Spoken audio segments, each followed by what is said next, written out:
Good morning, my brothers. Fight morning breakdown show today. Quick card breakdown show, that is. We're back, baby. Belts on the line, baby. UFC 290. Incredible matchups. Flyweight title fights. Featherweight title fight. 11 out of 13 matchups here are currently favored to end inside the distance, and it should be a banger of a card. In the T-Mobile Arena, Las Vegas, Nevada, bright lights, big city, 13 bouts. Let's get things kicked off here, where we have a fight in the lightweight division. We have Kirk, who's well known to us after defeating Makwan Amir Khani.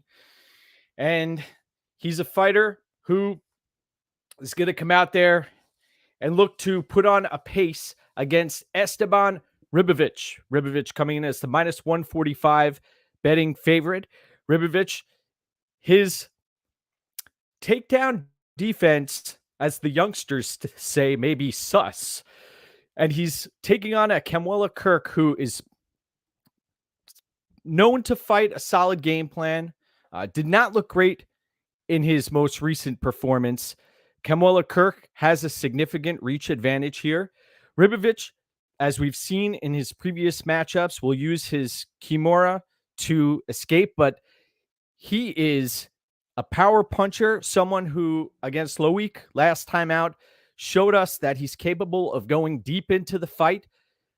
And in this bout, I'll be picking Esteban Ribovic to win. And it is not with much conviction. This is a closely lined affair to kick off the card. I believe the curtain jerker in this spot could be best avoided from a betting perspective. Volatile matchup, but give me Esteban Ribovic. Next up, we have Shannon Ross. We know Shannon Ross from being plastered onto the canvas and brutally KO'd. Flyweight fighter who's in his mid-30s. And he's taking on a Jesus Aguilar, who's coming in as the minus 145 betting favorite. So hold your horses here in regards to getting on the Jesus Aguilar bandwagon. You watch the fight footage back, and this isn't a fighter who necessarily poses the knockout threat. Shannon Ross, the larger fighter here, and he's going to be pushing a pace despite being the elder statesman in this flyweight division.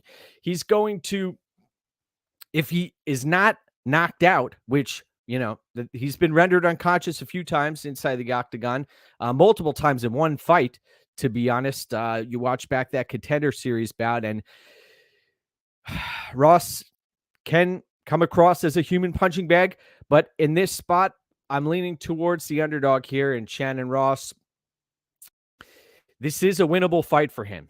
The more I look at the tape of Jesus Aguilar, I know Aguilar is live for a submission victory, but Ross, I don't think he's going to get caught in that, and I'll be picking Shannon Ross to win.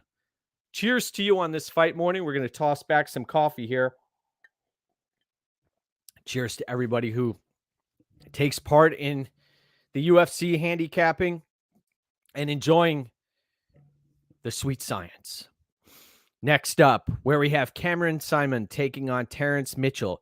The question here is there going to be a point deducted in this matchup? We know our friend of the podcast, Lou Betcha, is a fan of targeting the Yambag prop, and there is a live possibility here of a point deduction in this matchup. You look at Terrence Mitchell, a fighter who's made his hay on the Alaskan regional scene, a fighter who is going to go for submissions, is going to attempt to put on a pace and get that early first round stoppage.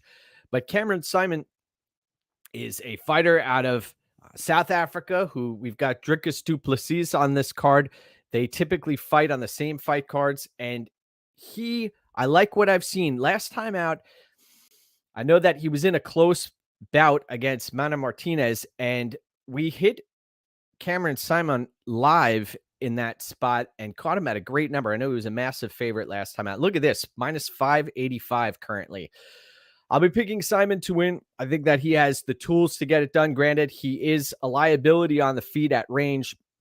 I've seen him get picked apart, and also on the ground. He's been put in some dangerous spots, but he's managed to right the ship. I'll be picking Cameron Simon to win and to win inside the distance. Take a look at that prop. Let's see. We've got a good morning. Good morning, Benjamin. Great to have you here. Good morning, James.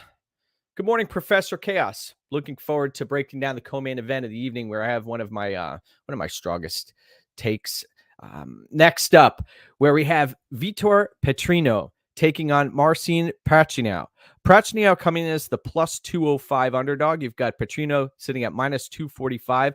One thing I'll say about Petrino, he's going to fight hard for your money. He's going to go for it, and he will go submission over position. He will go for the knockout blow. He has been reversed a number of times. You watched his matchup against the Pleasure Man last time out, and I thought Petrino was going to lose that fight. Look at what happened. Petrino ends up going the distance, and man, he was a man on fire. In this matchup, he's got the much heavier striking. He's the much younger opponent here. He's a fighter who is taking on the Petrino weigh-in stare down. Go back and watch that. That's one of the iciest stare downs. And I believe that these two are going to meet in the middle of the octagon, and that Petrino is going to land a seminal blow to take Prachinio out of there. Take a look at Petrino inside the distance. Last time I looked, he was sitting around minus 270 or so inside the distance. You might find a better number looking around. But if this Petrino line drops a little bit more, I may end up pulling the trigger on it. I just don't believe Marcin Prachinio is even a top 50 light heavyweight here. So give me Vitor Petrino in that matchup. And the fight doesn't go the distance line. Look at it sitting at minus 360. Next up, where we have Tatsuro Tyra taking on Edgar Chares. Chares coming as the plus 675 underdog. This, in my eyes, you watch Tatsuro Tyra. He wasn't able to compete recently when an opponent missed weight, and now he's coming in here as the minus 975 betting favorite. He's a fighter who has a tendency to play with his food on the mat, but he ends up blocking a submission in most cases. His length is going to be a difference maker on the mat here. There are some fighters who their length tends to help them. I've seen Jalen Turner in previous matchups. That's helped him. Now, you look up this card, Jalen Turner's fighting Dan Hooker, and both of these fighters have very similar reaches. But in this case, Tatsuro Tyra inside the distance, take a look at that. I could see him getting a TKO victory on the mat, but either way, I do see this fight hitting the mat and Tatsuro Tyra walking away with the victory inside the distance. And I look forward to a post-fight speech. Perhaps he will hit In-N-Out Burger once again. Now, we have a fantastic matchup headed our way. By the way, good morning, Lance. I want to thank everybody for tuning in and taking time out of their Saturday mornings to make this a religious experience, a spiritual experience. It's something that I believe in. Saturday mornings are meant for fight breakdowns, quick card fight breakdowns. And here we are breaking down a rematch. Two fighters who are running it back. Jimmy Crute taking on Alonzo Menifield. These two fighters fought in February against one another, and they are they're running it back, and the line has closed dramatically compared to the first iteration of this matchup. Jimmy Crute was a massive favorite. I had money on Jimmy Crute in that matchup, and I got to be honest with you, seeing Alonzo Menifield shooting fish in a barrel across the octagon at Jimmy Crute was something that shocked me, as Alonzo Menifield being an elder statesman for the 205-pound division. Jimmy Crute said that he was blown away by the speed of Alonzo Menifield, and Crute had dramatic advantages in regards to the grappling. He almost locked up a submission there, ended up pulling guillotine, and that was a colossal mistake. I do see a submission being live here for Jimmy Crute. He's going to have to he's going to have to overcome some adversity on the feet closing distance, but I believe he will likely be able to do that if he isn't knocked out on the canvas. That's a real possibility in this matchup. I'll be picking Jimmy Crute to win, but you have to worry about Alonzo Menifield, who I know he's been training with Pat Barry, and he had been training with Barry in the lead up to the previous matchup. Barry was in his corner and said in between the second and third rounds, I want you to put your quick hands on his face. And he did that early and often. But that third round, you saw well, I believe it was the second round, the cage grab, the fence point deduction. That played a huge role in the bout. I felt fortunate to walk out of that first fight with a draw. Menifield could have gotten the victory if he didn't grab that fence. But also, the other side of the coin is if that fence grab prevented the takedown and prevented a submission by Jimmy Crute, then that fight would have ended. So in this matchup, give me Jimmy Crute inside the distance. And also, I played the under 2.5 at -240. I think that is one of the more likely outcomes here is that this fight finishes before 2.5 minutes into that third round. I think that this fight might end under 1.5, to be honest. So give me Jimmy Crute. I could see him locking up the submission. I could also see him getting knocked out. But great fight and good matchmaking running it back. All right, next up, where we have Yasmin Yargary coming in as the -380 betting favorite. She's has a 1-inch reach advantage, and she's taking on Denise Gomes. Denise Gomes coming in as +290. You watched back the Luke Boonmi fight. Loma Luke Boonmi took on Denise Gomes and put Luke Boonmi in a lot of trouble. We've seen Luke Boonmi put in trouble in a number of bouts, but bonehead mistakes cost Gomes in that matchup.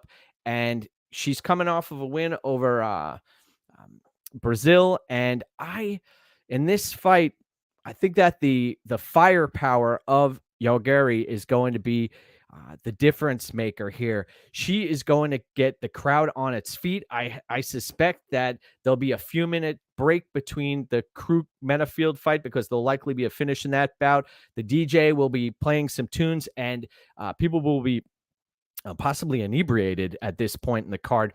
And you got Yargary coming in looking to put a stamp on this one. And I think that she's going to end up doing so. And you look at the fight doesn't go the distance prop here, sitting at around -135 or so. I think this fight does end inside the distance. It's one of the few ladies fights that will end inside the distance. And I'll be picking Yargary to win inside the distance. Next up, we have the end of the road for Robbie Lawler. Now, the question is, does he go out with a victory or in defeat? Robbie Lawler coming in as the +195 underdog. I do think that line is a little bit disrespectful, to be honest, against Nico Price, who's coming off of a loss to Phil Rowe, where he was knocked out, and he was coming off of a knee injury headed into that matchup, and he did not look great. Nico Price also, I believe it was George Sullivan a long time ago. I remember when I was huge into the daily fantasy sports world, and I was sweating bullets with Nico Price being unable to land takedowns on George Sullivan. Now, is he going to be able to take Robbie Lawler down and pose a submission threat? Can't bank on it. I think these two are going to end up banging in the middle of the octagon. They're going to be trading. They're going to be trading strikes, and it likely will be a situation where Robbie Lawler is looking great until he doesn't.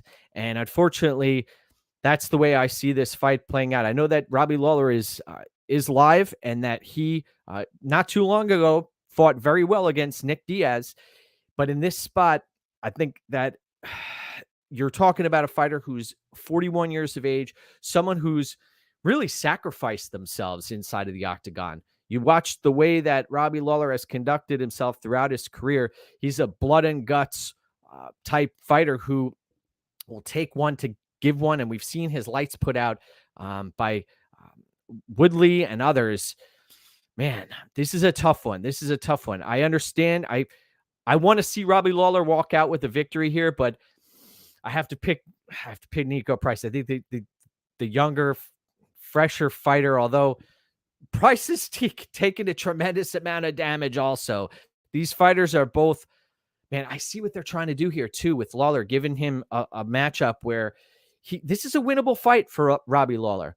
I could see him pulling off the victory, but I think that Nico Price is going to end up getting it done. I think that the mileage is just too much for Robbie Lawler. Next up, where we have Bo Nickel taking on Val Woodburn. Val Woodburn coming in as the plus 1,100 underdog. And you look at that line. Take a look at this line. Bo Nickel minus 2,100. What do you do with that line? What do you do with that line? I tell you what you do with that line. You tried to find a way to make the odds work in your favor. And you look at targeting Bo Nickel round one. That might be a play for folks who like to dabble in that type of prop market.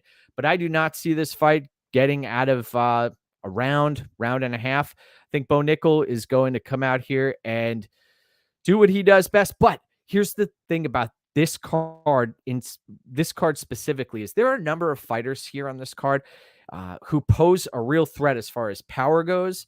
And I'm not saying Woodburn is, but you look up at Dricus du Plessis and the main event of the evening, where you have Yair Rodriguez posing a power threat, where he's an unpredictable fighter. And one thing about Val Woodburn is he's unpredictable. And Bo Nickel, he's unpredictable as well. So I think that this is an extremely volatile matchup. You're talking about a fighter who's 4-0 inside of the in his mixed martial arts career. And Woodburn had started his career in 2020. So Nickel, I know he has a tremendous amount of wrestling experience and he has that killer instinct, which is great to see.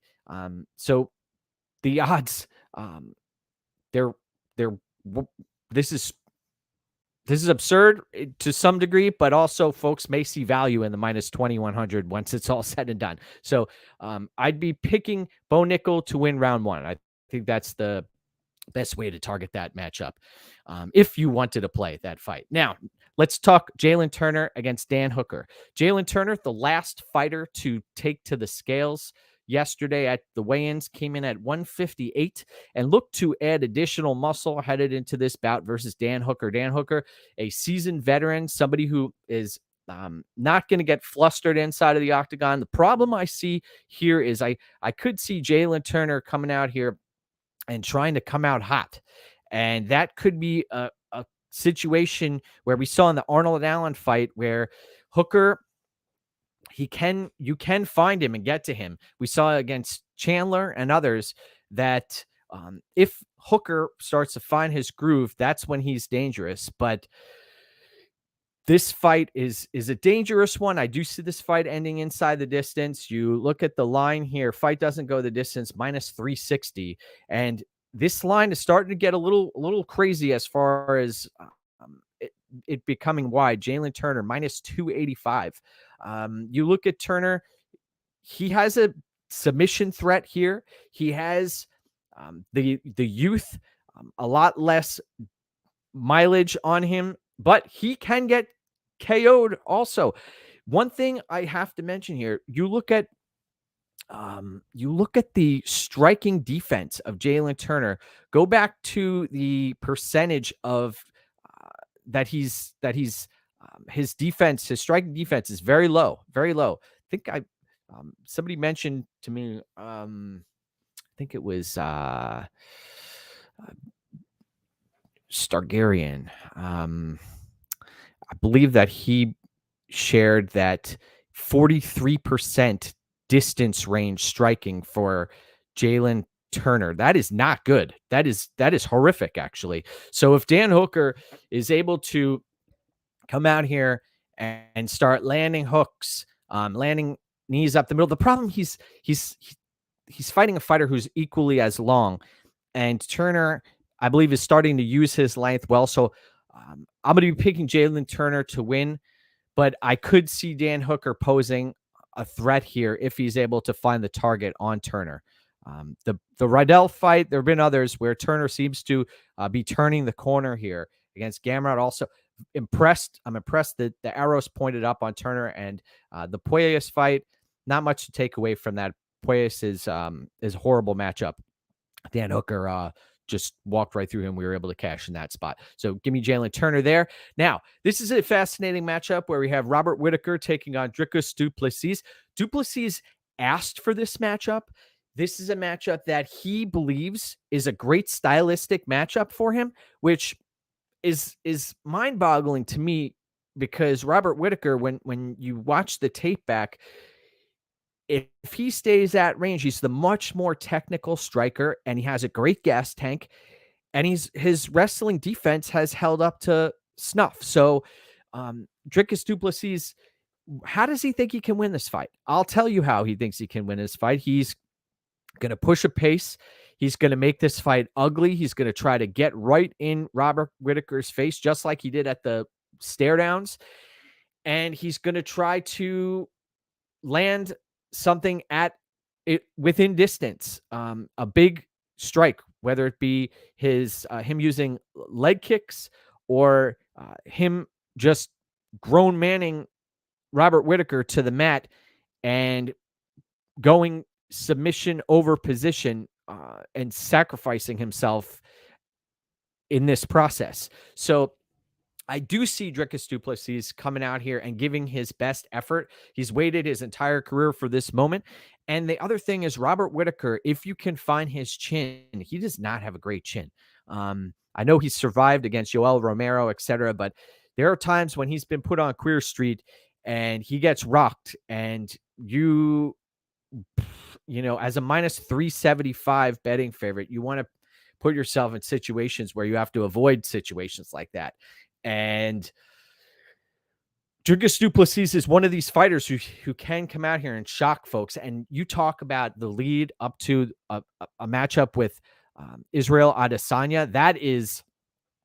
That would put fannies in the seats if that ended up happening. Do people really want to see Robert Whittaker versus Israel Adesanya again?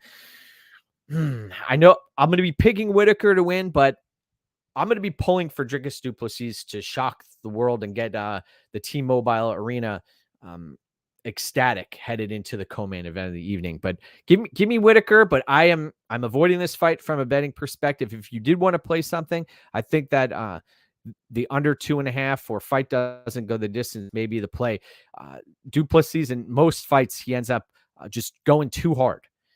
So Whittaker it will be, but dangerous fight. Now, this is what folks are probably tuning in for today. My take on the Moreno Pantoja 3 matchup, and I am pumped about this one. This is a fight that I've had circled on my calendar for a while. It's been posted on the fridge for quite some time. And you look at the way these fighters match up now in 2023 and the changes that have been made on the Moreno side. A lot of folks are looking back at bouts that took place in 2018 and 2016. And yes, that was reality. I have to remind folks, scars are a reminder that the past is real. And Moreno may have a few scars from those matchups with Pantoja, and Pantoja is a phenomenal fighter, no doubt about it. He will get in there. We hit on him big against Alex Perez. I was on Pantoja against Moreno the second time they ended up fighting back in 2018. I was on Pantoja against Brandon Royval. Both of these fighters have made me tremendous amount of bucks in the past, and they've helped my bankroll. And now they lock horns again in 2023. Brandon Moreno, his striking has metamorphosized. He is a completely different fighter than he was in 2018. Striking has evolved. Ground game has evolved. He's actually grown into his body. That's another thing that must be mentioned. You watch the fight on Tough in 2016, and this was a 22-year-old kid who looks nothing like he does today. The confidence is changed. Pantoja, tremendous back-taking ability, dangerous fighter. I provided a 7-minute breakdown of this specific fight earlier in the week. In this bout, in this specific matchup, I played Moreno at minus 165, also added to that at minus 175 and then minus 180. But here, I'm going to be picking Moreno to win for a couple of reasons. Number one, the evolution that we've seen. Number two, His chin has shown that he can take a punch. He can go into deep waters.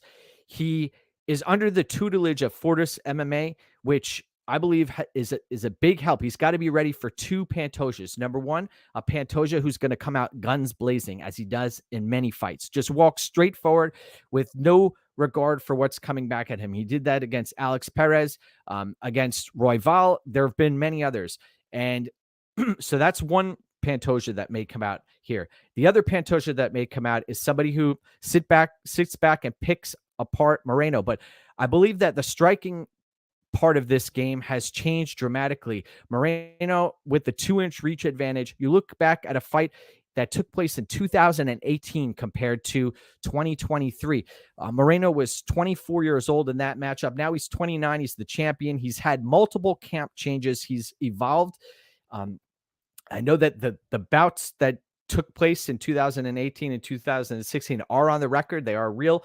And that, as far as motivational factors, yes, there is a legit possibility that Pantoja has Moreno's number.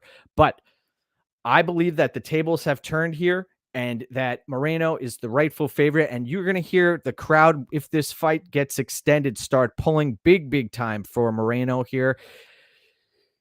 The judges may not be even part of this equation. If Pantoja comes out here hot, he is going to run out of gas likely later on as this fight goes. And Moreno, we've seen if the submission defense is up to snuff now, that he may face some serious adversity. And there are no certainties in this game. But I believe that right now Moreno is a not only a completely different fighter, but this is his time to shine and put a stamp on his legacy. Pantoja, the hungriest Pantoja we're getting. So I understand why folks are taking a shot at the big underdog line, but give me Brandon Moreno. I want to thank Rai for joining the stream here. Yes, this is the people's main event. Yes. Si se puede. Thanks, Mike. Always enjoy. Yes, that Big Pretty is doing well. She's in the other room sleeping. I was originally planning to make her part of the broadcast today, but she is in her slumber right now. Let's talk main event of the evening. Let's talk unpredictable, dangerous fighters. I present to you Yair Rodriguez as the plus 285 underdog, taking on Alex Volkanovski, who's looked invincible in recent years. Even coming off of the Islam Makhachev loss, he's looked phenomenal. Some folks could argue that he won that fight. Now, Yair Rodriguez, the Emmett victory, others, he is a threat on the feet. He is a legitimate threat. His unpredictability, his spinning attacks, I believe his range fighting could cause Alex Volkanovski some serious problems. If Volkanovski underestimated Yair Rodriguez, which likely he did not underestimate him. He's a solid champion. One could argue the greatest pound for pound fighter of all time, Alex Volkanovski. The challenge I have at such a wide line here, I know folks could argue that this line would be wider, but in my eyes, Yair Rodriguez is an extremely dangerous fighter who has the potential to cause just about anybody problems out there. And I think that Rodriguez is live here. I got to say it. I think that if Volkanovski puts forth a wrestling-heavy game plan, that could be the recipe for success here. But I think he's also playing with fire anytime he has to close distance on Rodriguez. I think that this line is a little bit wide. I think that Rodriguez is an extremely live opponent here. And I personally would not be shocked to see Rodriguez end up winning this fight by knockout. Volkanovski, an incredible fighter.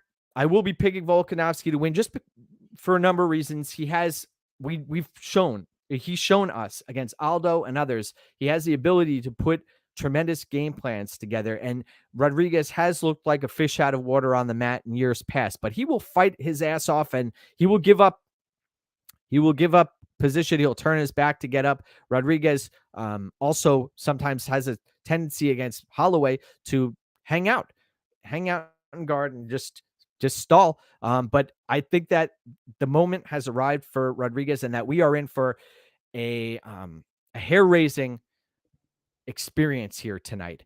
And I'm not touching this money line. I believe that Rodriguez is extremely live in this matchup, and I'm going to be picking Volkanovski, but I would not be shocked to see Rodriguez get a TKO victory in this spot. I think that folks are underestimating Yair Rodriguez in this spot, and I know how great Alex Volkanovski is, but this is a very dangerous fight. Rodriguez is live here. He could get smashed, but I'm not touching this money line. I think there are much better spots on the card than this. And I also think that folks who attack the fight doesn't go the distance line, that's a possible play as well. But if Volkanovski decides to stay at range, fight smart, and extend this fight, then it could hit the scorecard. So no play on this fight, but I'll be picking Volkanovski. Thank you for tuning in this morning. I want to wish everybody a fantastic fight day. It's been 31 minutes here. We're gonna enjoy the fights. Make sure to get a great pre-fight meal in and go get what's yours, my brothers. Let's do this. The homework's done. The hay is in the barn. Let's get after it, my brothers. Remember, one fight at a time. Let's go. Let's go, my brothers.